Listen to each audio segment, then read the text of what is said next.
nitudde kanjogere funanga wote erinnya lyange funa wote erinnya lyange okay kwata wano mungala yes ala nitudde kanjogere kinsirikidde tinda kolinda ko balete banaterera bali kati bateredde batula bulungi kati womya bulungi njagala obiwomye iye ate wetuva wano nno bigenda siganga bya ddala gwamanyi ala nitudde kanjogere kinsirikidde bulijjo omukwano gumpanise mubire gunsitula nga biwuto gwe gunsuza mu kiro ne ku makya gunkeera nga bujonjo sekakati nkiraba ntifuna kukanyama konze kwenina okusuna nzonzi by'omutima bakuyita omusuma mbaleka ebigambo bogere naguma gwe gwena siri wala simuli tufukirira tekiri kala ate nga kala ndi matiri mana kalamata wazekwewe wezumumil ganumata Kaga November,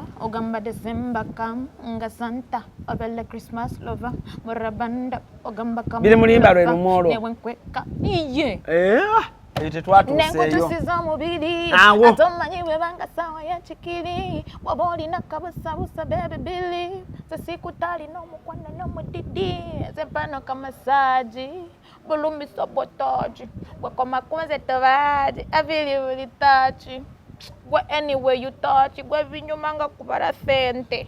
Esi mukasiakano kankwanjulye mami gadgets abakola emiramu education gadgets zonna mu Uganda balina tablets z'abaana zonna mu bikanga Samsung, Apple, Origimo ate nga balina n'esina keyboard, balina ebimotoka by'abaana ebimundu, essaawa, bags z'abaana, bottles, container ng'ogasseko ne building blocks, balina headsets z'abaana, balina smart watch zonna ate nga ziri origino, balina wireless charger ate nga basisinkanibwa wali ku Pioneer Mall edduka li PA11 ate ng'osobola bakubira ku 0703-69-04 gambye ekikwasagana education gadgets zonna olina kwekwata mami gadgets kubanga yasinga.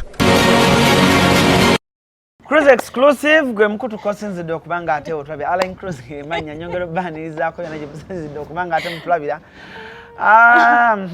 ojja kwebuuza essanyu weriva naye just ono omwana w'amaali just stubborn naye tujja gendera ddala mu maaso. Tuli proudly powered by Maros Bridal Center, Hasi Beauty Parlor, Success Motors. Bano bakuwe motoka oba baguze motoka nosasula mpola ate motoka balina nnungi ovaawo nga buli kimu okiyina ekisumuzo okiyina namba plate ogiyina teri byakomawo nkya bw'oyagala kashi zonna ng'ozirina zonna buli kimu ovaawo nakyo. Saa zino Uganda tuli ku Q, so oyagala okuvuga Q nga Align Cruise Success bebo ate toyojja basalamu era bye bimu bonna mikwano gyange. How are you? Mboyine ensonyi toyina ngamba walayi naye saagala kuntunuulira bulungi gwaliwo nabadde omusajja n'aŋŋamba banatulabye ebintu ku papazi. Omusajja yaŋŋambye bazanya oluyimba lw'oku papazi ku screen ng'oyogeza ensonyi asala kutunula mu maaso. I'm shy. By the way, ngaka nkokola interviews nga ntunula eno bwenti no abawala beegumbulidde omuze mujja wano munkyankalanya naye gwabeera azannya emizannyo obeera otya n'ensonyi nanti kati Pretty olaba don't overlook at me. Okay Pretty omusajja yaŋŋambye onyuma okuwasa wuliriza bana abawala abajja ku sheeno njagala beetondera n'obegayirira bannaye mulekeraawo kati Pretty kale sooka ompulirize kyenkugamba kuwuliriza onzita mboyina ensonyi nfa kati omusajja naŋŋamba bazanya oluyimba lunagamba gwe ekyo ekiwala nga kirina omubiri ntyo wabadde mweyo gundi eyo gye wayambala mu video ey'obutimba naŋŋamba olina enamba yakyo tewagiwaddeyo yalano wina empisi walayi gayi yakwegombe nyabadde musama walayi yakwegombe basama baba baavu yabadde we US naye bwaba wa UK abasama naawe tebalina babakaaba abaana bangamba bagula ebyokunywa mu mabaala tebasuka okwo. By the way abasama bakirina nnyo abasama mu kugulira obugulizi omwenge bagula kama yamponya omwenge.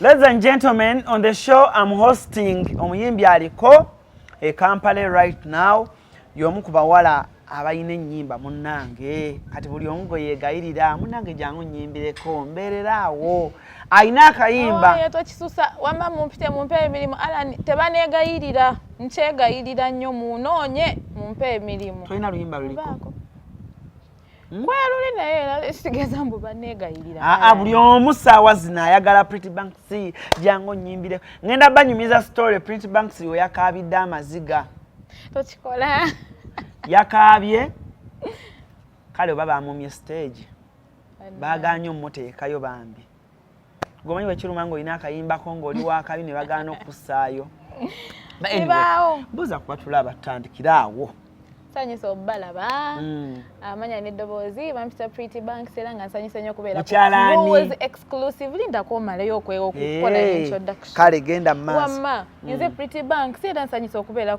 Cruise exclusive ne bannange onvuga babuzeeko mu Lunyankole n'abashemerwa amaziina ne banyeta Singwire Fiona aka Pretty Banks nashemerwa munonga kuba ndi aha Cruise exclusive mukurikire mu rage oguti yabuhura nakuleba mu rage konkani ngenda okukugambira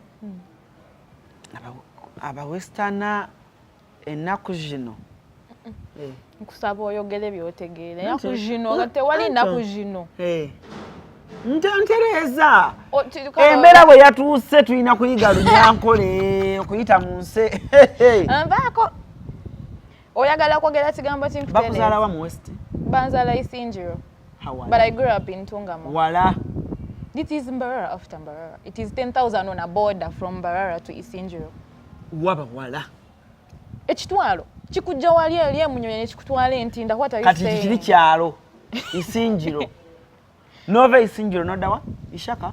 No. That's where my family is. Where? That's where I come from. Isinjiro. Isinjiro. Akalo. Anti oyogera Isinjiro ne waliwo akalo. Masharo etango. Eyo era wala. Kumpi. Isinjiro. Nze nkugambye bantu alira ko Kiwaya. Mataro etango. Masharo etango. Kati masharo etango okujja Embalala. Kiwaya. Wala. Olugendo lwe bakuleeteramu waya waba wala. Kati gwe Kiwaya kikujja wanene kikutwala wali eri enti. Kino ekibuga because it's urban. Yeah? Like bayina okuseera. Wamwe. Nze ndiwe Jinja. Ewa. Jinja. Watufu wa. Ombuziza akaloke waffe ne LC1 w'ekyalo mumbuziza. Negwe. Eri simanyi Kinyamata. Masha. Say Masha. But your village is far pretty. And by the way, people should credit you for your hard work. N'okufuna oluyimba mu Kampala. Bana Masha chaka waliyo star. Waliyo star. Ani? Geno Gioni owemba. Jali bamuyita Geno Gioni. Yayimba luyimba. Nedda gayi w'amaanyi Embarara eyo. Muyimbi wa kabi. Yimbamu oluyimba lwe. Naawe totandika kunteeka ku testi naawe. Kaana erukulemye. Ne muyimbi. Naye nga abe Kinyamata. Masha Isinjiro Rwetango. N'abashemerwa kuba. Kati bya kabiri ebyalo yogendamu eyo. Nate nga bawuliza radio. Neze enzunze nnyo. Bawuliza Radio West from morning to evening nga Cruise FM tebagiteekako. Naye ate nze nkulidde wangi. Kati eyo ewaffe nagendayo nga maliriza senior 4. Ewa. Wakulira wa? Nakulira Ntungamo. Yeah, I know. I'm telling you. Primary yali ya Ntungamo, secondary Entebbe waneeno. Entebbe ssomero ki? Entebbe ku Air Force Secondary School. Eno y'abajasi? Mukwano nze ndi mujasi era nkubamu n'ebikonde. Ate nga I stay in the Gondi ya UPDF barracks endala nga nsomera mu Air Force. Tata omujasi? Ebyo biveeko.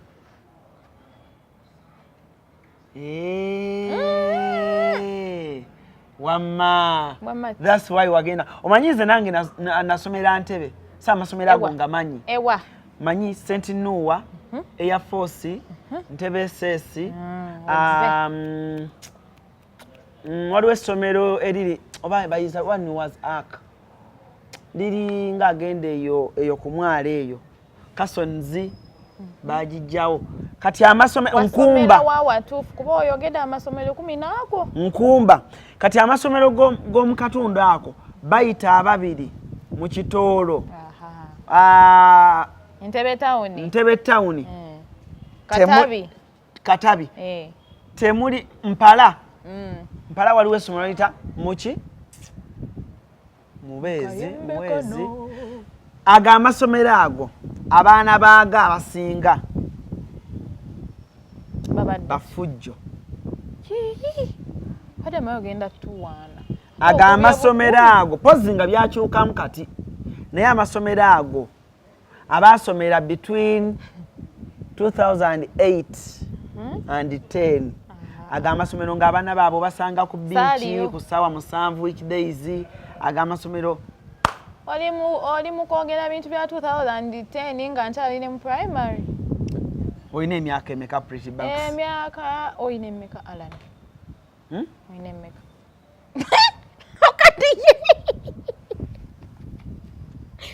Alani? Ate gwe olimba amakatuumulemu katono tukomone programu yaffe tovaawo. Nagambye nga sinolekera sinema nkwanjula ba Marus Bridal Center bano bakugamba nti bakafulu mu kutuusa Gomasi na buli ekitambulira ku Gomasi kyonna oyagala kusuubula oyagala twala emu. Nkugambye gwe omugole weetaaga kubanga ogenda ba Marus Bridal Center baleeta engoye ez'omulembe balina ebitambaala ebirungi balina amapensa amasufu ennyo kamala buli ekitambula ne Gomesi nkugebe bakirina balina buli lugoye ez'amayinja omugole lwagenda okwambala bagambe wawawa. Nkugambye omugole alwambala buli omu yenna n'asamaala babayise ba Marus Bridal Center oyagala z'ababuuza muganda ng'oyagala ki babayise ba Marus Bridal Center banoonyeko togenda kwejjusa enamba z'amasimu zeezo. Marus Bridal Center wamma mukuliko eyo tubale tukyatandikira awo tukomye wennyini wadde ogamba olina emyaka anti njiraga gwe sagala bansaleko ekigambo abaana ba intaneti bavuma ne Pretty olimba anti gwina ne zero yoka kuliko zero koka kuliko zero koka toyogera bya zero byo ala n'okuza oyina abazukulu alina omwana omu ala nigenda ozaalire ddala olatera ogenda mu monopause. Abantu bagenda kuddayo mu video yo bakwetegereza. If you say you're that age. Ate who has seen my age nkoze bwenti. Neda, if you say you're this age. You're this age. Ate kati nawe tolaga. Neda anti ndiye ndagire no wansi. If you say you're this age, Pretty olimba. Sikulimba. Kale daba. Kale wazali mwa mwaka ki? Sisobola akugamba ate kati otandika okungeya. Kale nkugambe gwe nazali. Nkuba kamba. 2000. Nedda. Pretty nedda. Kulimba. Nakisoboka abasheshe mukola bubi. Ndeka nva either we nvaako. Olaba ali mu kunsekerera. That is Esekerezo olabike ebbanga lye wamala. That's a fine saying. Ebbanga lye wamala embalala. Watunda amata n'otunda omuzigo. Siberanga komba. I've never been in Barrow. Like I've never stayed there. Kati goba wali obera. Anti nkugambye primary najisomera Ntungamo after primary like this ninzija wane Kampala Entebbe. I've been in Kampala since Nenga. Of course wakangenda yoko katono like bine bya holidays but I've been in so Kampala. So kuli dem barracks.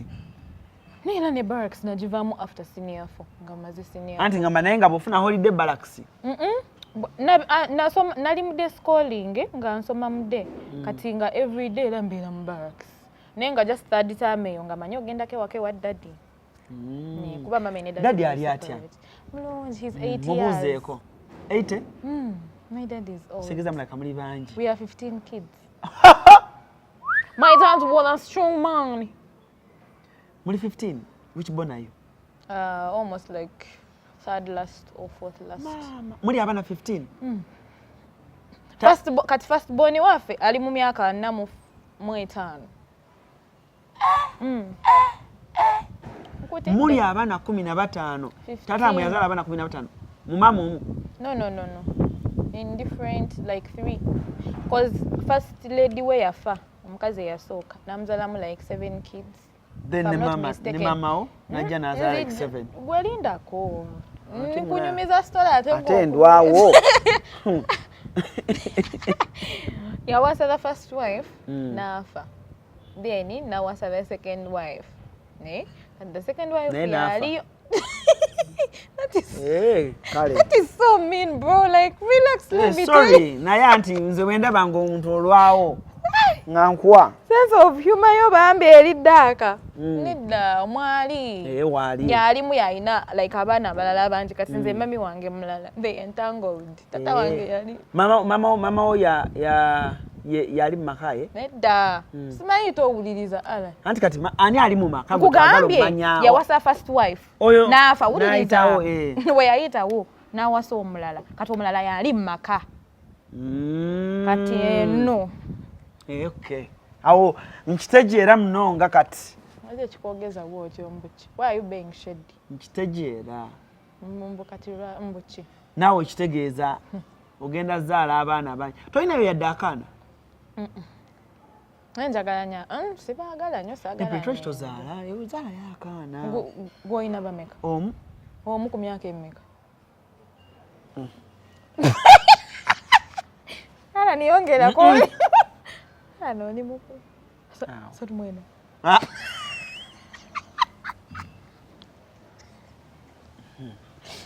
Pretty. Ala nolabika emyaka olinga mu 2. Neba nange abasajja kampati bakusumbuwa. Ate mbakoze eki? Mbakoze eki okunsumbuwa. No waliwo tukalaba n'olaba omuwala bambi n'ogamba I think she goes through a lot with men. Bantya. Ine empisa embi. Kyokuba? Olwana n'abasajja? Destiny n'empisa embi ku basajja. Zaaki? Simanyi. Sibaagala nnyo muyina empisa embi. Mubonyaabonya nnyo abaana b'abantu. Buli lwenga ku internet, buli lwen scrolling abo nti ku TikTok. My boyfriend left me. Suru, no scrolling. My man divorced. No, but I know why. You're looking from Nyankole. No? Nyankole man. No. Yes, lie. Because Westerners baganya okudating aba Westerner. Do not ask me. Teweddiramu. Okay, bansonyiwa olugezigezi. Kale oyagala mu ki? Nze noonya musajja sinoonya bwebuzibu. Anno era kyekyo kubanga toyina. Kitegeeza olindirira. GNS Plaza kyekizimbe kati okutambulira zi business kiri ku Old Kampala mu maaso g'omuzikiti gwa Gaddafi kuliko amaduuka ne supermarket omuli kalonda yenna gwe weetaaga gattako space wosobola okuteeka ofiisi ekika kyonna tulinako hoteri amatiribona eya GNS Hotel era nga buli asulayo spa steam bath sauna ne massage kwosa aerobics byonna afuna bya bwereere tulina conference hall omuli screens zigaggadde ne projector kale mu abalina meeting z'embaga n'emikolo egy'enjawulo mwamuludde ekifo kigazi bulungi ate nga n'ebyentambula byangu ddala anti tuli ku kkubo tulina parking ngazi mu basement ne lift ekwanguyiza obulamu n'owano kusumbukana n'amadaala ku GNS Plaza kuliko ne woofiisi za URA gwe wenna yagala okusasula omusolo luba lutemya lwa liiso essimu wandiika noti 772 976 628 oba noti 7 noti 6 7 noti emu noti donoonya ate oyina ani akugambye kale yogera boyfriend we erinnya li ate kati erinnya bamubbe kale mundageeko simu eri musozi alete essimu musozi essimu giveeko wamma kale mbulira ala nigwe mwennyini osale ekigambo bw'obanga omumanyi otandika okungamba bameka bayina oyagala mukiga no musoga no muganda no nedda nze sisosola siina like buli omu ayina ssebo anti nze ndimu okugamba anti oli mu kweddiramu bwe buzibu obuuza nze ate oddamu nze gwe njagala nga tweyagala ffenna oba ogenda kujja ate ng'oli weewaffe nga sikwagala obanga you understand we have to have a connection for me to like you and naawe mwennyini nsobola okutwala ate gw'oli ku luggya igwe ag'amaaso ago ntunuulira ala n'oli ku luggya olaba pretty Alan olina omukazi bameka bamuyita ani erinnya bamumanyi baani zaabuuza nze neebuuliza mpisaawo byange nga tuvudde wano Alani bwe mutwala mugume ninyenda okubagambira ku sheeno hati nakyaza Pretty Banks n'atayayisa okukyaza n'oluganda nakolaki n'atayayisa nyina omujenyi nebamweta Pretty Banks nyina omujenyi omujenyi nebamweta Pretty Banks konka ali single nka Alani But by the way, I would love to thank all the Westerners that have pulled up their socks. Nebayimba. The likes of Reggie, Lady Mariam, Omega 256. No. Ati oli mukubuka. Do you know how many banyankoleza in Kampala ate nga ba stars? Do you know how many are they?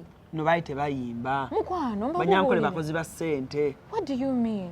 Bali ba Alan Tonic much. Yes. Alindako Miss Henry much. Hello? Wake up. Nedda. Much. Nedda soko ulirize. Hello. Soko ulirize. Owide gyentandikidde. You're saying but they have pulled up there. But they have pulled up. Eri abamu nga bwe tugamba nti nga bonaagenda kale London. Odia nga bonagenda oba UK oba mu America n'ofuuka mutuuze wa kati nga tebakyali bammwe. Yo my friend you are lost. Hey kati nga bali nindako Shiba when Shiba is introducing herself kati Shiba mubale waffe no kati Shiba bamuyita ani Shiba Karungi Shiba Tonix bani kati Banis Henry bamwe bano baffe sorry ngamulabi bano baffe naye kano ke mwatandise mwe bani gwe nani fabeno gwe nani bani nabo bani nanti betulaba nabo naoza kubaji ne kati golaba waveri nojja kati nange ndi wamwe siri wabali abangambye oyagala sala mbokuveri neno okubeno neri nze ndi kasabu kanyama. These are my people, these are my people. I will, and it's actually there. So sweet. Abatulaba oyinza okubeera awo n'ogamba Alan omwana oyo yaani omuwala oyo yaani nkimanyi bingi nnyo bye weebuuza mu mutwe bamuyita Pretty Banks ayina akayimba akaliko naye Pretty ogenda tubulya bambi kwaso y'endongo kuba ennyongo si nyangu nnyo si nyangu nnyo weebale si nyangu mbu si nyangu si nyangu nnyo. By the way Pretty ngenda kukuteeka ku lesoni z'Oluganda ng'onsasula gwe agenda oyiga anya kugambye mu njagala yiga gwe byenjogera tobiwulira byenjogera tobiwulira ati twagala obikyamye paka tugwoweereza abantu olaba ne gundi olwonna ddi mwenda mutebe w'okubiri agenda nakumpita no mu Buganda mpe erinnya ng'okyali mu ebyo oyagala kika ki ky'oba oyingiramu babasobola okukubuuza oyagala kika ki ab'engabi muli mmanya ki nindako waliwo gundi avaawa Rema Namakula muki Rema Namakula wa Lugave be banantume sito banantume Namakula Semakula na Reiso hampa yeddala no nantume si wa Lugave nantume waki si be banna nantume ki munankume wa Lugave naye mugundi no naawe mukwana ntadde ku lesson okimanyi nti oli musoga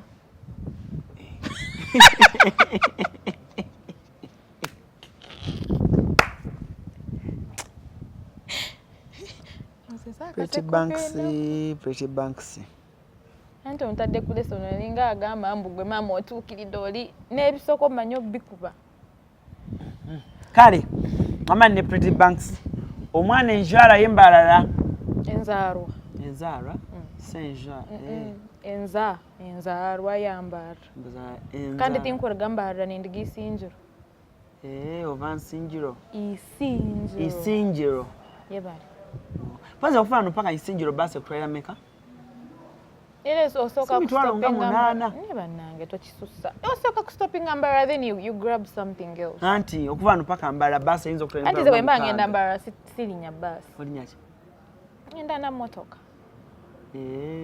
no njoga kuba basi bebanji but I think that it is really expensive. I think it's like 40-30 on a normal day.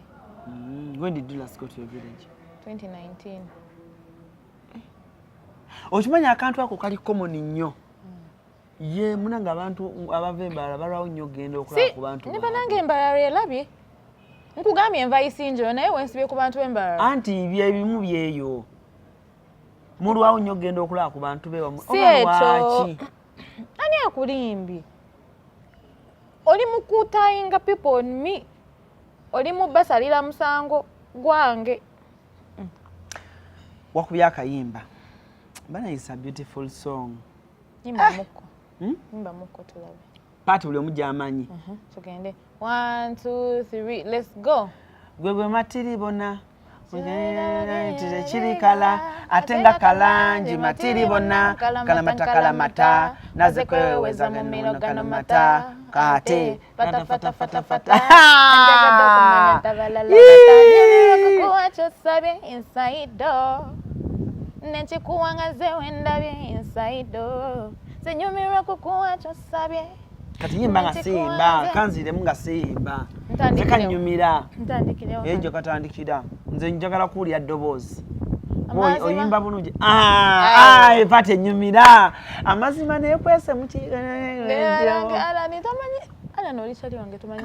kiraba nkifuna amazima tudereka njogere funanga woteka erinnya lyange funa woteka erinnya lyange kwata wano mungala yes ala ni tudereka njogere chinsirikide linda ko balete banaterera bali kati bateredde batula bulungi kati womya bulungi njagala obiwomye ate wetuva wano nno bigenda siganga bya ddala gwamanyi ala ni tudereka njogere chinsirikide bulizo omukwano gumpanise mubire gunsitulanga biwuto Wagunsuza mchiro ne kumacha gunkeranga bujonjo sekakati nchilaba intifuna kukanyama konze kwenino kusuna nzonzi bya mutima bakuyita mushuma mbaleke bigamba bogele naguma kwa kwenda siri wala simuli tofukirira techiri kala atenga kala ndi matili mana kalamata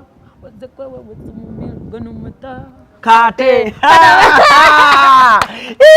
pate nyumira nnyo waliwo omwana ku TikTok yagikoze kalamata naze kweweza no mata kate kabati yakanye tawali wesingo okunyumeni olinga November ogamba December kam nga Santa obele Christmas lover morabanda ogamba kam bile mulimba lwe lumoro newe nkweka iye nenkutusiza mubiri atomanyi webanga sawa ya chikiri waboli nakabusabusa bebe bili sesikutali nomukwano nomudidi sempano kamasaji bulumi sabotaji wakomakunze tovaji avili vulitachi gwa anyway you touch gwa vinyumanga kubara sente babi wakayimbye bulungi obugambo obuwulira buli wokwata wano ku Hasi Beauty Parlor tuli bakafulu mu kulabirira n'okuyoyota ensusu tukola facial ne tukupepeta ka face ne kawawera nga aka baby tusiba n'okola enviiri mu buli musono songa mu kukola pedicure ne manicure tuwekansa tusala enviiri mu buli musono ate bwe kituuka mu kukola makeup tetumanyiyo mulala tuli muyenga ku Tank Hill Road okulira na Italian Supermarket mu basement essimu tuli ku noti 72 682 953 teweerabira saluni egenda okujjayo bulungi bwo n'ekitiibwa kyo ye Hasi Beauty Parlor, a world of beauty. Pate tandika kagamba katya amazima tudele kanjogele chinsirikide bulijo omukwano gumpanise mubire gunsitulanga biwuto gwe gunsuza mu kiro ne ku makya gunkeera nga ojonjo kakati nkiraba ntifuna kukanyama konze kwenina okusuna awe nayagala okubuuza what did you mean by kukanyama konze kwenina okusuna buli tolina wenina otoola okwo your body is my temple mwalimu anti mungi nawe togenda ani awandika akayimba ako the baddest guess who Doki Dr. Brain yakawandika yekka from the beginning up to the end wakasangawo oba mwakaconstructingirawo vibe yali etya very nice how did you come up with the idea twayingira mu studio kyokka naabadde kyali wange no for a long time naye nga tetukolanga ku ffenna ngoba ebyo mwesanga like your friends bonna mwekwana ne bigaana ne mugufuula omukwano tebaali kwekwana tekwaliwo tonkubya abakazi ba Doki mwana Brain tatagammanko kintu kyonna yadde n'okumpita ka swiri obyebye ate atimu no ate katoyo ye kyali wange nnyo tasobola mukuba nampi kuba wano oba tebagammanko kintu kyo lindako tebagammanko kintu kyonna kyonna wallahi billahi Dr. Brain tagammanko kintu kyonna agara hangaleebo tinkubeyo kuba wano ngoli mukiga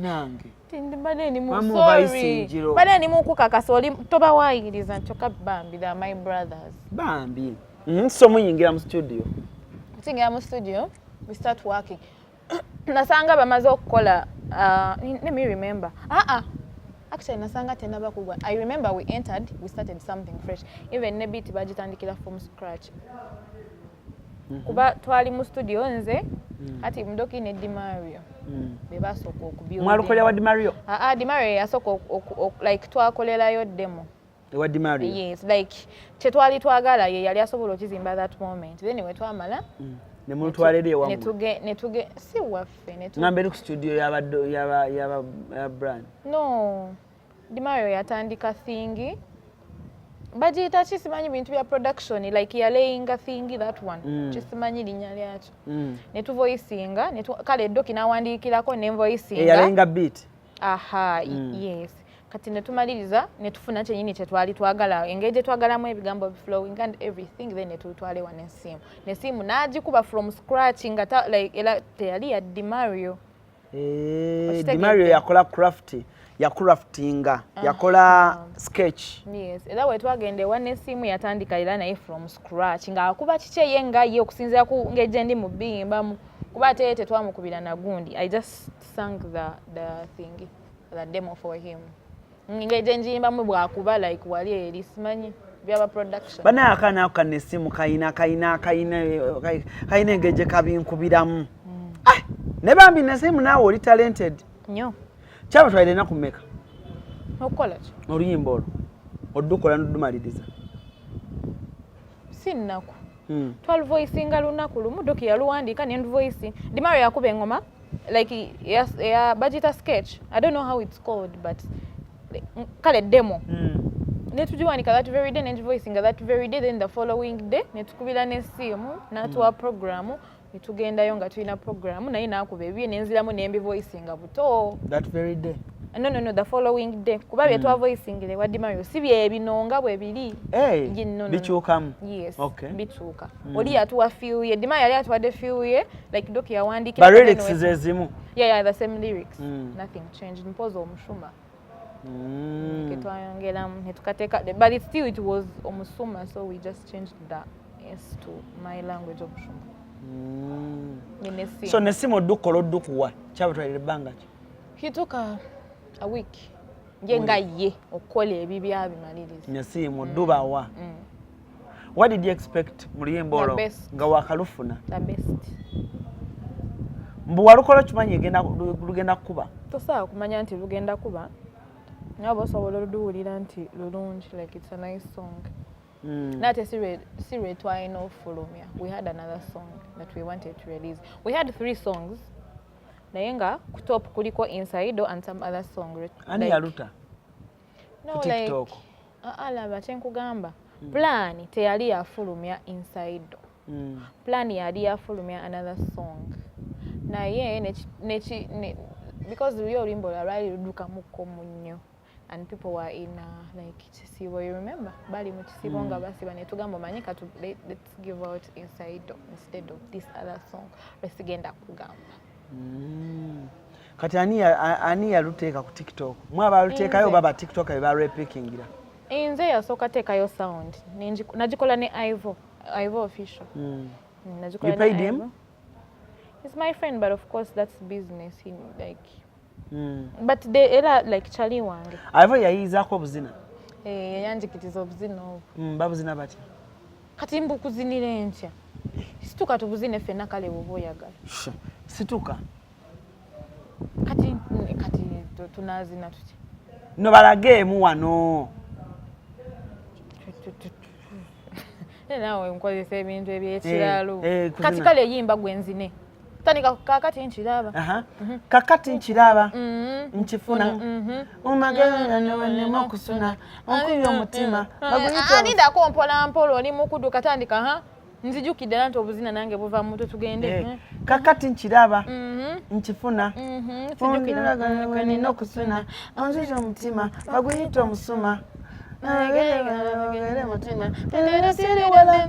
Wanajikira matiri wana. Atinga kalanji matiri wana. Ala matakala mata. Nazepewe weza gajana mata. Kate. Fata.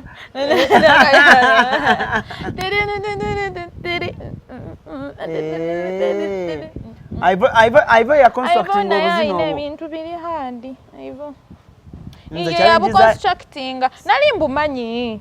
Challenges za Ivo za neme okulusa okuzina kubanga gundi zo olusi ziba so mostive nga.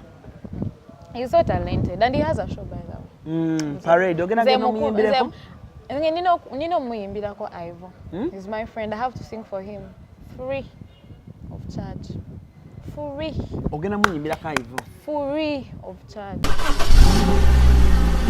Kati kyangu nnyo okuvuga emmotoka y'ekirooto kyo mu kika kyonna ku miwendo egisoboka ate ku kibanja mpola. Success Motors tutunda emmotoka empya n'enkadde. Gulawo buguza akawunti naffe n'emitwalo 5 zokka. Mujje wano tutunda emmotoka ku kibanja mpola jangu ogulira akawunti n'emitwalo 5 gwe Munnayuganda yenna weevugira emmotoka. Osasulire emmotoka yo ku kibanja mpola naawe alina emmotoka ng'oyagala okukyusizaamu gireete tukuweemu endala. Success Motors tusangibwa Kyambogo ku Ginger Road okumpi ne bondi ya Coin okulira na Pepsi-Cola n'ettabi eddala ekyaliwo Jjala. Essimu not 7 not emu 2 not 67 not ne not 784 993 2 not 2 not 7 not 7 787 65 not oba not 781 8 8 Success Motors. Walk in, drive out.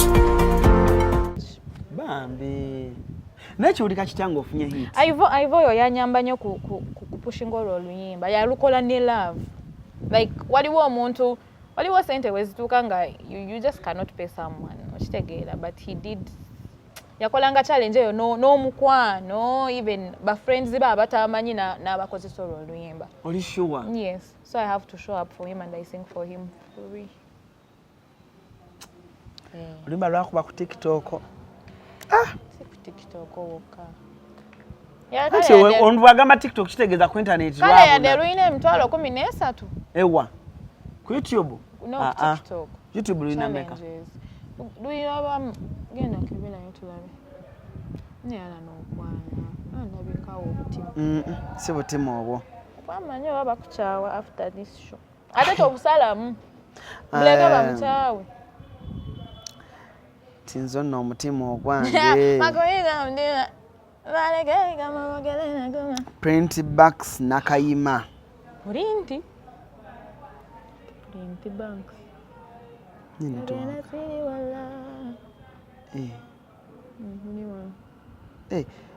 Eno gundi. Pixel Music yekola ki? Management yange. Wakoze ekibiina? Sinasaakoze ekibiina. Olinga agamba nti nsonda ssente. Negwe, onolimba nga wakozesa omuvubuka omulungi. Mwe Muganda. Wamujjawa? management yamufuna oba bamugjawa ate njaga kukozesa mu video yange eddako nga gwe baby wange musuuza wendi mumpimeeko nekola ebintu mu eyo video ono osobola okakasa nze mbadde mu video kati no kankubuli amazima nedda nga tokola bino ebibye nva ku ebyo nze sirina video ya muntu gye mbaddemu olimba nayo takola era kyobula asiberabera mu video z'abantu nanti ngenda kukola ebintu mu video bwe balwera oluyimba lulite mu mpita kibyoyoke ate balumanyi musuuza mama Friday bwe banga lwera oluyimba lwemmanyi lwe mugenda okuta ku Friday olwo ndi ready okubeera mu naye onokkiriza kunyiga byonna byenjagala okusinzira kali nze kankubuli onaaba tonatandika kunyiga nga zinandisedda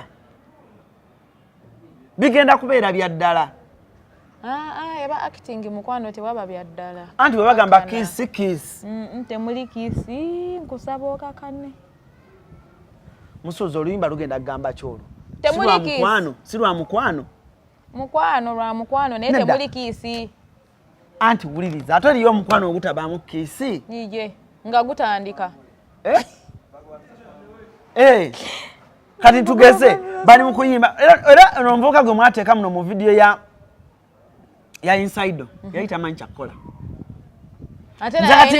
nze kati ng'oŋŋamba njagala kukuwa byensabye Inside nga nsigala nyimiridde ate gwe bakugambye gwakola by'olina okukola oba bakuwa script gy'otambulirako ne director aba tamanyi kyakukola gwe oli ku maduggo olina amaduggo wamawuliriza omuntu gwankubulye kyeboogera mu luyimba kyemukola kisinza script njagala okukuwa byonsabye Inside nga bannono Inside nga wa era ani agenda okukwata video musuuza yamuma musuuza ani agenda okukwata video biko vision mbu vision kati biko kati ate engeri gyali biko musuuza ala ntagenda kukola alina amaddu mangi yeesunze nnyo naawe olaba agamba nnyo kuba kyosebe nayagala okukola Inside ono tagenda nedda ye Inside ne manager gwenina si yategeere kakati okiraba ukifuna kati nkiraba nkifuna ng'osigadde oyimiridde kukanyama kwanze kwalina okusuna onzibye omutima bakuyita omushuma baleke ebigambo boogere naguma kati ogenda kukola kyawo mukwano ebyo omuwala obyogera omunywezezza bwoti simanyo omunyweza bwoti n'abigamba kukanyama kogowano nokusuna ng'akutunula pa bwakutunulira bwoti nemwetunulira ebyalaavu ng'omutima gutandika okukola ala ni bwakwera onova kuseta obe ng'ovudde kuseta kuba kati eri eba acting kati olwolimba lwogenda ofulumya mbadde nsaba nze Vixen naye mbadde nsaba okimanyi nti ngenda kujja ne bebi wange omutuufu kuseti no problem ate anaaba atukwatako fewali tuba mu acting ala ntagenda asobola nedda naawe he's too interested it is so scaring no let's do the video eveeyo naba abantu kati gwa bagambye ala ne tutuka kuseti have I asked you asked I accepted but then engage okkirizizaamu naawe mazeemu amaanyi ogaanangako nange nkyagala n'omusajja akkiriza mangu taba mwangu lwakuba nti kati abano tebannakulabako ng'oyimiridde but when you stand up Kasuku will appreciate ate Kasuku akoze ki no Kasuku loves such bodies ate nga naye agoyina Manake Kasuku mwagala nnyo Kasuku nkwagala nnyo ono ala ni ayina sembi ayina ki gwe ala nononya bibyo ama Kasuku nkwagala nnyo wama what I'm trying to say this girl yakula bulungi nga bomanyi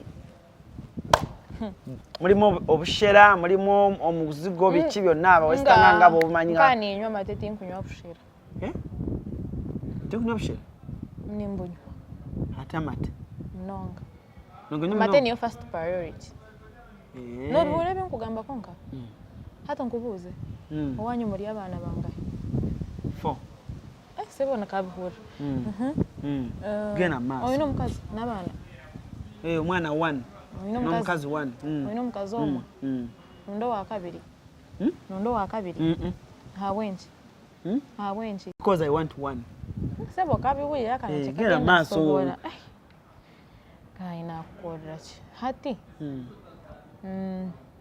omukazi hasi ekikazi kyawe ni kyera nga kireeba okakireba ekikazi kyawe ni kyera konga nafunye omusheshe ate wallahi ekikazi kyo kibrown nalaba ebbina bweriri okay awo tuveeyo ala ninakiraba kyeru okirabawo challenge zange kitiribita kirikayiika kiringa bongo ala noolya bulungi bambi wama kyova olaba omwaka olina gwakinya naye tokula kapriti lwaki wakaaba ku share rage gwe wandaba wanga nkaaba watuukanga star nosooka n'ofunawo otuula afunawo otuula doki nakkuumako emabbali si doki yekka ne hatimu those are my boys ati mwingi alabikanga kukola olunaku akooyi no he looked tired he didn't he was okay nati mwandoki bayimba ku share rage nabo tebayimba nabo tebayimba be balina actually okumpita ku stage naye just okay why did you cry first of all naye gwe wandaba wanga nkaaba ku share rage akatambi kali wanga nkaaba ku share rage wakaaba n'onyiiga saanyiiga okunyiga kyanjawulo n'okukaaba byanjawulo wanyiiga kubanga era okukaaba kuva mu kunyiiga obusungu ne bujja okukaaba emotions it can be emotions of happiness sadness kati awo emotions of happiness wali ozijjawo nga nsanyukiddeko rage yatikuba mwali temukisuubira gwe n'abalala 17 naye bambi you came through bwe nkusalako ekigambo nze najja ne chikeni wange chicken bamba mpagirana chikeni yakulaba chikeni n'agamba chikeni yankuba akaama actually twali tukola kisho chikeni n'angamba gwe kipriti banks kirina omubiri bannange naye najja nyambadde bijinijini nga bine esi mu kasya kano kankwanjulira emamiga gy'ekisi abakola emiramu education gadgets zonna mu Uganda balina tablets z'abaana zonna mu bika nga Samsung, Apple, Origimo ate nga balina n'esiina keyboard. Balina ebimotoka by'abaana, ebimundu, essaawa, bags z'abaana, bottles, container ng'ogasseko ne building blocks. Balina headsets z'abaana, balina smart watch zonna ate nga ziri Origino. Balina wireless charger ate nga basisinkanibwa wali ku Pioneer Mall edduka li PA11 ate ng'osobola bakubira ku 0706696904. Gambye ekikwasagana education gadgets zonna olina kwekwata Mami Gadgets kubanga yasinga. Abantu mbiri bagulaba. Ne chicken mwagala nnyo, chicken yampagira nnyo kayimba ako by the way. Ate nga tandabangako for real. Ina mwebaza. By the way olowooza oluyimba baagala oluyimba. Ate chicken yaluwagira nga teluna bakufuka lw'amaanyi nnyo. Yes, I'm telling you. Baagala oluyimba. Nze according ku bantu bengenzeemu. Baagala ebintu ebyo. Soka. Baagala luyimba na bode. Sinanyini bode. According to what on such on ground, what men are telling me. Would you like somebody's body and you do not like the owner of the body? What kind of nonsense is that now? Bantu bagamba chiringa bongo chiyikayika. Dinner date. Chiba kumwala. Nenga bambi mwebala okwagala oluyimba. Kati soko tubere lwaki wakaba ku share rage. Nemedeko ne walayo laba. Okay, what happened that day? It was happiness. Rage. Because you never performed. I didn't perform. Okay, let me nemedeko. Otubiwulire. Kale bakugana stage. Nali ku program first of all. Never had him bali ku program. Since nze katayimba. But I had this bino bye nawulira nga ndi backstage. Nti the people who did not expect the show to work out the way it did. So we are caller, like many big artists decided to go on a stage to perform.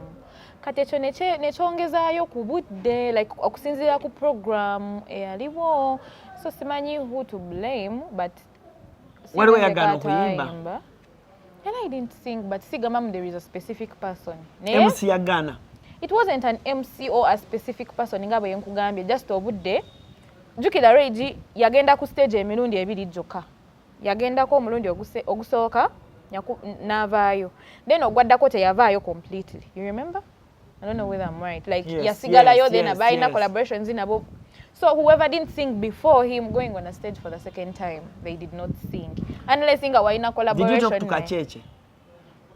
Yeah, I talked to them all, even manager way he tried for me by the way that guy tried for me nze namulabanga like he was really trying for me to go there and sing. So Regi knew you were supposed to sing. Yeah, because he is the one even who invited me for the press conference.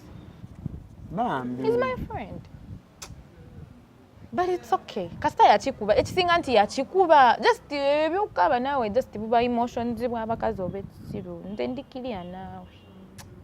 Chanuma nnyo Bambi tewayimba nani njagala abaana abo. Nange nali so excited. I really wanted to go there and sing for my people. A lot like abantu abanji they were expecting me mostly like my fans and all that. Wali ogenda kuyimba kati okirabaawo kifuna ku maziga go kwenina okusula. Si maziga. Terisiga beera amasente. Achinsula ku maziga.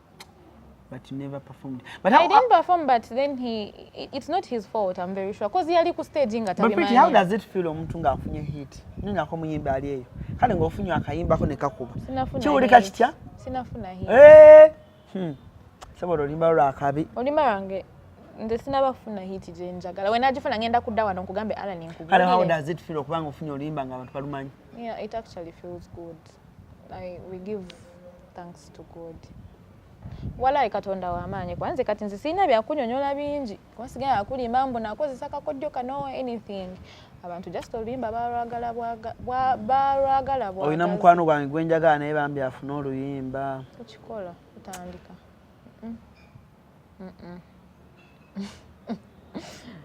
Alan Cruz exclusive kwa muli sonyisenyo balaba ono bamuyita Alan Cruz ndi mu interview toyagala muogere mukwano gwange gwenjagala okusabira naye afune hit kale musabira afune musabira mukwano gwange bamuyita Zinc Zinc atobye nnyo ne ndongo Bambi n'atunda engoye n'akola ki n'atunda juice n'akola ki Bambi nga tafuna luyimba naye Zinc kali agenda dufuna Zinc she's consistent atalemera akola ki Bambi maybe say sure bali bamusayininze byakomawa ewa banti kati oli mukumbuuza bintu bya Zinc nga gwolina obbo muli ba mikwano tali wange naye ate kati simanyi bintu bye byakumusayininga we byakoma ate gwe ate kati nze tulaba nti ndi mu kuyimba bani abakuyambyeko bantu bangi nawe mwenyini wanyambako kuba kati gwe oli star wakola ka challenge ne katambula abalala bawinninwaji bonna bakola challenge ewinninwaji yakola hey fire baby nzooza nkyabuuza naatera n'okugula olaba Chumi kyakola okutimba ebifaananyi bya Spice Diana mu nyumba naatera obbigula teeka bonna ba Grenade Azawi Chosen Blood no guy I do believe in God. Who's that guy? Kayimba chi soko yimbe no yimba nga bwendozo omuntu Salugaba uli malumobe wange I do believe in God I do believe in God no Nzina Salugaba uli malumobe wange I'm gonna celebrate you like Christmas Nenda kupendo ite Jesus Lelo ketonyo inefujo Bachimanye yegwe kantu kange I'm gonna aina kayimba akalungi kensinga okwagala bakaita it's okay Gekastanya ngane bila no mileka baby it is okay That's it Dax vibes gawe Dax vibes yeah no manyi chimba dance this akayimba ke kanja thank you Dax vibes akaka it is okay it is my personal song you have a very beautiful voice thank you Damo yimbe muko.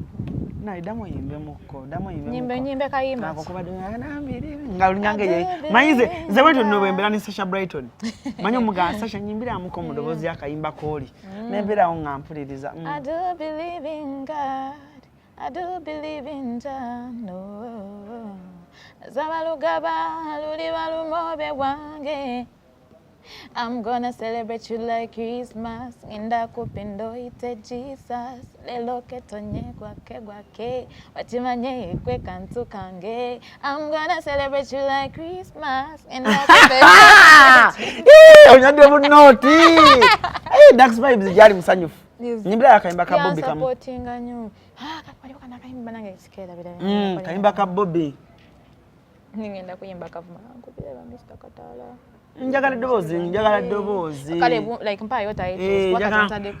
For ribs or my ribs. Ni nunya yota ito nawo nyimbire munzi jukire. Bakaita bataka akayimba. Aka ne muliba wavu. Ne muliba bugaga. Nkabanye na yeye. Oba kano. Awaza sipoketo yiri.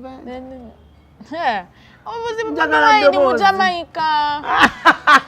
Fambe mujamaika manyoteka mu nogete you no. Sing me any tonic song. Any ala. Oh, there is Sunday. What's Sunday but katandika batya? Bakutanda ku Sunday bakumala. God made you on a Sunday and made you right. Buli kumachamkwana manye oli mulungi kancha tule josa chapangule oba tete obulungi bote bulinda omukwano wano ku Hasi Beauty Parlor tuli bakafulumu kulabirira n'okuyoyota ensusu tukola facial ne tukupepeta ka face ne kawawera nga aka baby tusiba n'okola enviiri mu buli musono songa mu kukola pedicure ne manicure tuwekansa tusala enviiri mu buli musono ate bwe kituuka mu kukola makeup tetumanyiyo mulala tuli muyenga ku Tank Hill Road okulira na Italian Supermarket mu basement essimu tuli ku noti 72 682 953 teweerabira saluni egenda okujjayo bulungi bwo n'ekitiibwa kyo ye Hasi Beauty Parlor, a world of beauty.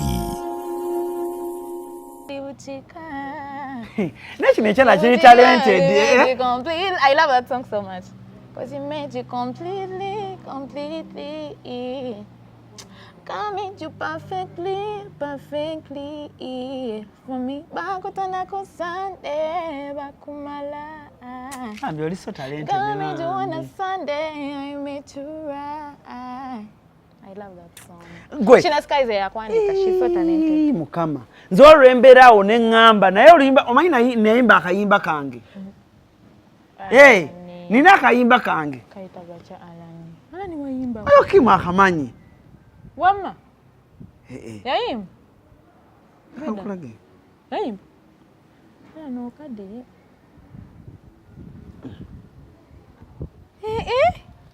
Oh, yoye mama. Oya nkubiremu. Asema okozesa ba producer abaka. Ansoke nkubiremu. Ndaka kwa party yange. Sagala bawulire nnyo. Kendeza nteke kutu.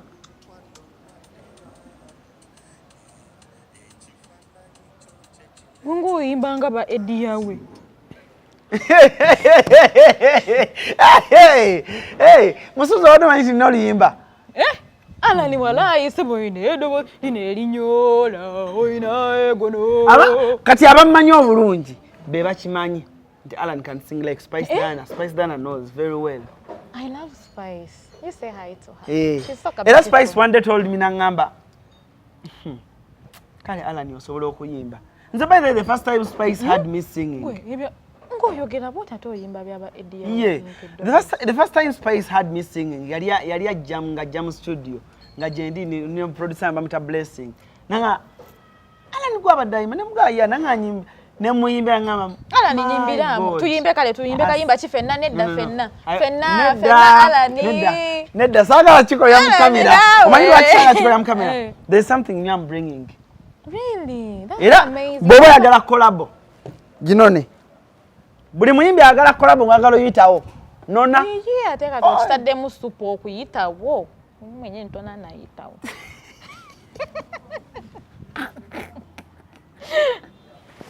muziragene munyinsinabana kuyitawo okuyimba gw'olisitamu birala Gwe. maama onootubonyabonya ne collaboration ne bambi netokozeakabi nkugambye ne Roger oyibanga nono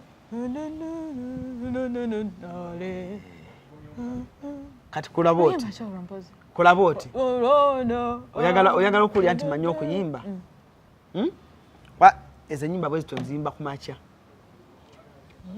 kati nsuleewuwo pulirize ngo nedda nkubira ku makya nkuyimbira eryo eddoboozi newala ekidoboozi kyesebo era wemba ngenda ndi wa kuyimba ojja obuze Brand Beats nsula mu studio naye sawa 10:11 nenzuukuka ne mugamba yangu atteekemu eryo eddoboozi bwembeera nalyo kati bwe ziwera ssaawa 3:04 nga nzira ku kano kumakya obeera oyogera ddala abantu abamanyi obulungi bakimanyi kumakya oyinza okugamba si yenze limba kumakya nze mba nfulumya kkowa njagala nyo agamba loboozi ago agalifika kati onina tugenda kukola oluyimba abantu bajja kubuuza nga sitaddeeko nalinnya bakubuuza wayimbye naani oyo toluwulidde oluyimba nduwulidde taata mukama wange saba kukola Kim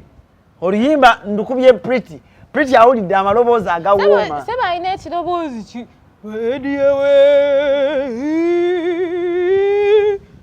byayimba ebyo oyimba mukyaki oyimbako mukyaki what's your best gospel song my best gospel song Spirit lead me where my I love that song Pretty kanyimbira mwaka yimba awe sikamanyi bulungi no yakobadde oyimba nze kokake kanyumira Spirit lead me where my trust is without borders let me walk upon the waters wherever you call omanya kayimba ako you know why I love that song take me deep kayimba ako kanzijukiza my first time I went to England abo abaana bayimba bulungi kati twali tuvuga ku street naye ng'enkuba etonnya naye eyali anvuga nga akayimba ako mwekali kati omanye ezo ensi zifaanana bulungi ng'enkuba etonnya lights amatala naye ng'agivuga mpola naye nga kakayimba ke kaalimu so whenever I see that song ate nkalaba nnyo mu reels za Instagram kainengejekako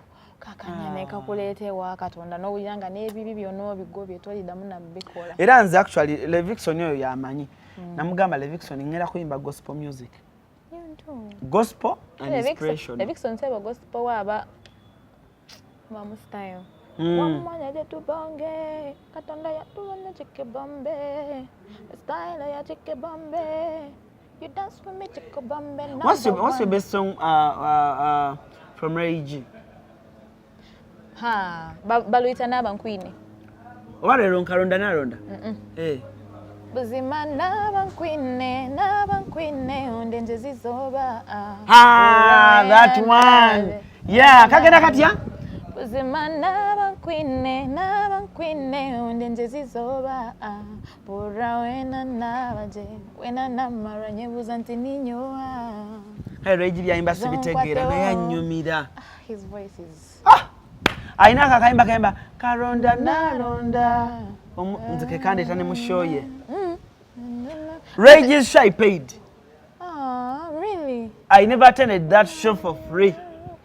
For Ray G's show, I paid because I wanted him to sing for me that song. Karonda na ronda, omurunjara nkunde. And that was, I heard, but that was like, waliwo abagole abamusasula just to sing that song specifically for them. Sure. Era oba Nancy, that was the bride. Mbandye ndyaho mu kibuga mbarara nareba G-string. Akishchi. Nareba akishchi. Nareba ki? Akishchi. Zeno bulijjo nyimba nareba G-string. Not G-string. How can you be in Mbarara and you see a G-string you also? Wallahi nze nagamba nareba G-string. Nareba akishchi. niwe Chanawe, in my heart, in my mutima, you are the only one, I swear. I love that song. Sang it so well. But by the way, I saw it. Abana bimbara banjagala. When I came mu Kivulu nengenda ordinary. Bananga bansanga muka cruise tukwenda munonga. Tukwenda munonga. Mwana nangulira obusera na She's so loved by the cruise. Cruise abana beye bwerunga bakwagala. Nyo. Nange nkwagala. Ani akumanaginga? I've been a fan by the way byaddala. Sure. Enogunde eno channel cruise exclusive. I think atona nakola eno cruise exclusive. Ojukira nti waina gundi je waliko. Celebrity track. Nze naliyo. Wallahi I swear to God. You've been a darling. I have been. Go gonde ngalo. Yeah. Mama mnyankole. No, true. It's understandable. So zali eri kimuluma. Actually, it is understandable. It's very understandable, my friend. Nanange. Nali sirabangako until when I saw on Friday. But eyo gundi sebo line ya kuyimba. Nali sirabangako until I saw. I had never seen until I saw. Until I saw. Oh. Now you know. Yola muyaye we yakikuba ebyaddala. Mwana yakikuba. Yakikuba bambi. No muyimba mulago enjagala bamita Omega 256. She has a beautiful voice. Mwagala nnyo. Nange mwagala. Ayina eddoboozi eddungi. Yes. Keza. That is my favorite song. Batakugamba keza. Batakugamba hono tu batakugamba. Treasure nalugodogondo kumene niwe. I love. By the way, I love T-Paul is, I love. Yeah, he's so talented. Valley music ya daino buvuyo. But achankalanya. Oyo ya ni. And Valley achankalanya. Such a danger. Naye mwagalirayo mu buvuyo bwe. But anyway, as you're winding up this show, chekiddako. Katuwamala okututeera akeshongoro aka inside. Yeah. Wamala okuteera akeshongoro inside. What next? Ndio ninza kubaho ekinde kyeshongoro. Maharu akataano rukwiza rwenyine. Konkani producer ki? Mugenda bisangayo. Surprise. But ate katoyagala nyono. Beautiful. It's called Beautiful. No, it's not called Beautiful. Surprise, yeah, Friday. Mumanyi Friday ngenda ku releasing another song. This very Friday, by the way. Tugenda kuba na kumeka soko kebele. Lero ziri 13. Lero Gatta kenna kunya. 17. 17 I'm releasing another song wetu yingile ekivulu cha Fefe Busi ne Ivo. Ogenda ku kivulu cha Fefe Busi? Genda naawe. Ogenda nange. Njagala nga mmotoka ontudde wano okutudde wano. Tugenda kubeera couple of the night. Yes. Yeah. Njagala nga wobo. Kati kyangu nnyo okuvuga emmotoka y'ekirooto kyo mu kika kyonna ku miwendo egisoboka ate ku kibanja mpola. Success Motors tutunda emmotoka empya n'enkadde. Gulawo obuguzi akawunti naffe n'emitwalo 5 zokka. Mujje wano tutunda emmotoka ku kibanja mpola, jangu ogulira akawunti n'emitwalo 5 gwe Munnayuganda yenna weevugire emmotoka. Osasulire emmotoka yo ku kibanja mpola. Naawe alina emmotoka ng'oyagala okukyusizaamu. Gireete tukuweemu endala. Success Motors tusangibwa Kyamogo ku Jinja Road okumpi ne bondi ya Coin okulira na Pepsi Cola n'ettabi eddala ekyaliwo Jjala. Essimu noti 7 noti 2 noti 67 noti ne noti 784 993 2 noti 2 noti 7 noti 7 787 65 noti oba noti 781 818 443. Success Motors. Walk in, drive out. Oyimba ngandi eno nga kutunulira bwe. Ku stage bwembeera ku stage mbasi kubulamu basi kumanye. Kale ojja kunsangayo. Tugenda fenna naye wali eri. Basaga tunulira ku muntu amanyimba n'ensonyi. Ensonyi ozijjawo. Anti gwe Alani. Ensonyi ozijjawo? Kugwe. Ongambe toyina nsonyi. Nakyogedde. Nga shetani. No gana era nze nina ensonyi. Ante zizo zisinga kuzange naye era sirina nsonyi nnyo. Naye ku stage mba saagala any distraction. Mba njagala vibe. Kale. Tumalize sheno. Tetunnaba. Nina ebibuuzo byange bisatu. Ekisooka. Mbuuza ebirimu amagezi oba ebitalimu magezi. Buuza ekibuuzo kyo. Kasita kiba nga tekinyingira munda. Kikuyingira. Lwaki abawala we bajja wano okusooba baba bakwemoolerako nawe ne weemoola? Why can't you be a hard guy? Because nange nina omusaayi. Maama. Gugwo. Waliwo omwana ajja naye kulya n'ebintu noga. By the way, men blame me so much when I go out there. Why? They always ask me, kisenge ekyo. Lwaki kisenge ekyo? Kuruzi watukola bubi kisenge ekyo wandibadde kisenge ekyo wandibadde. But nange nina omusaayi. Kati nga n'abo abali eyo abakulaba ne baganda Cruise n'amalampa ekyana ekyo ekisheshe. Wendi. Wendi. Woli. You're single. Ate okubeerawo kyetaaga mbeere single. Kale buuza ekibuuzo ekirala. Kirala ki? Ekirala nina bisatu. Ekirala nakizzeemu? Ekisooka okizzeemu wabulayo bibiri. Olwekyo wambuuza nti ngenda kubeera mu vidiyo yo ne ngamba yes. But ina kuba reality. Ogenda kukola bimalayo reality. Otugenda laba ekyokusatu. Ekyokusatu lwaki abantu bakwagala nnyo? Mbadde ngenda kubuuza kitali mu magezi naye kankubuuza. Mbuuza. Lwaki abantu bakwagala nnyo? Kitali mu magezi kyadde ogenda. Kirimu amagezi ekyo ngenda waliwo bonus sokoddemu ekyo. Lwaki abantu banjagala nnyo? Maybe my personality. Ndi just mwangu eri bo. Ekirala ekisembayo. Odiringa otya n'abantu abakukozesa obukozesa. Batya. Nedda totulula bwo. Ebano like nosaba omulimu ne bakuwa omulimu nawe nalakosa natakusasula. Omuntu ayagala just okukukozesa nga Alan Cruise olwokuba alina kyakufunamu naye sigamba. Like sex? No. Someone who sleeps with you? No. Hey. Ku minimu nga ate kati ngwenze sex w'omwagaza ki? Ntegeeza like nga YouTube channel like okay nga Alan Cruise brand because bana abankozesa munnanga abo abantu obafuna buno bulinga buweereza buno bulinga buweereza okimanyi tolina mutima mubi kale nange ninamu akatono buli omu alina bad side sobola beera 100% bulungi naye just emutemu otegeera butegeezi nomanya entertainment industry eno eri olinga ayagala just ajja ku platform yo ayiseewo kyayagala amala agende nyobaawo oyo ng'ajja genda naye asigale ng'ajjukira nze besides actually ndowooza besides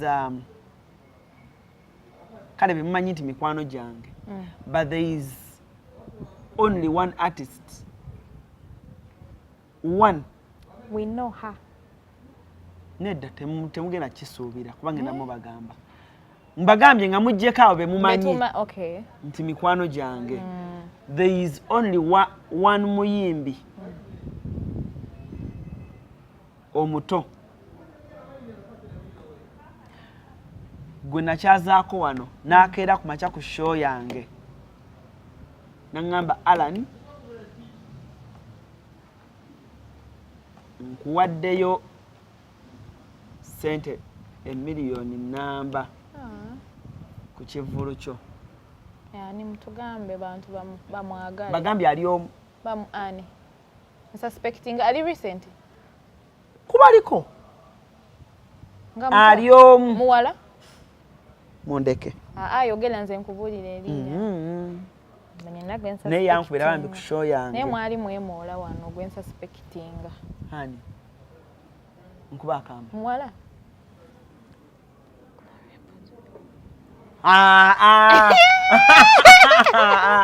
nedda bambi nedda oli yakuba Otherwise sagala kusuka. kusuka.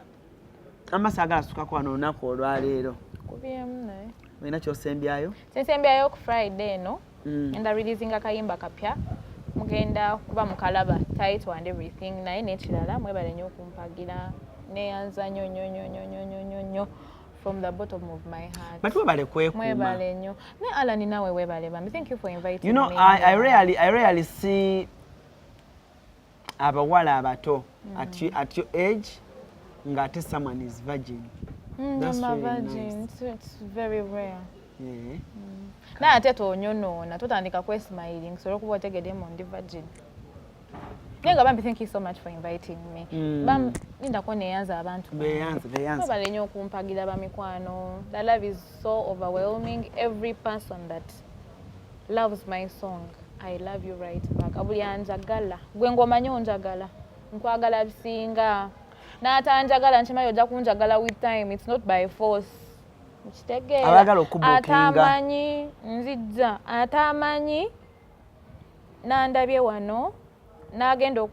Nagenda okundaba n'atantegeera. Mwenna patience mumpeemu akadde naye munjagale era basuubiza sigenda. I won't let you down. Thank you so much for loving my song Inside Door. Era nkyabongera obuyimba obulala nga bwe mwayagadde kaneeno n'obulala mbwagale. Abagala okumbuukinga enamba y'abamaneja bange eri ku on my socials wonna. Sobola okuncheckingako enamba zonna kweziri. Nga mbagala nnyo naawe baleko. Thank you for inviting me here. Wano obanga ali ewaka minwa nze simanyi oba ndina ku interview. Bale tukuba mu Kyekireka n'abantu wano. Bantu bajja wano nga baberenga abali ewaka, abalinga abali mu ddiro. Tunyumya mbonyumya. Omuntu mulamu. Bawe namba, tubayinza okuba nga baagala okubuukinga munnange. N'abapromota bange abeera ndani eyo ba Richmond. Soko mpesimu. Musuuza mpesimu musomere abantu ennamba. Musuuza leeta essimu. Tuwa abantu ennamba gye baba basoma abaagala otuwa business. Abagala otuwa business bambi tubaaniriza nnyo. Mutubuukinge. Mutubuukingire ddala enamba ziri bbiri. Waliwo 0703 anamunya 019 njiddamu 0703 440 190.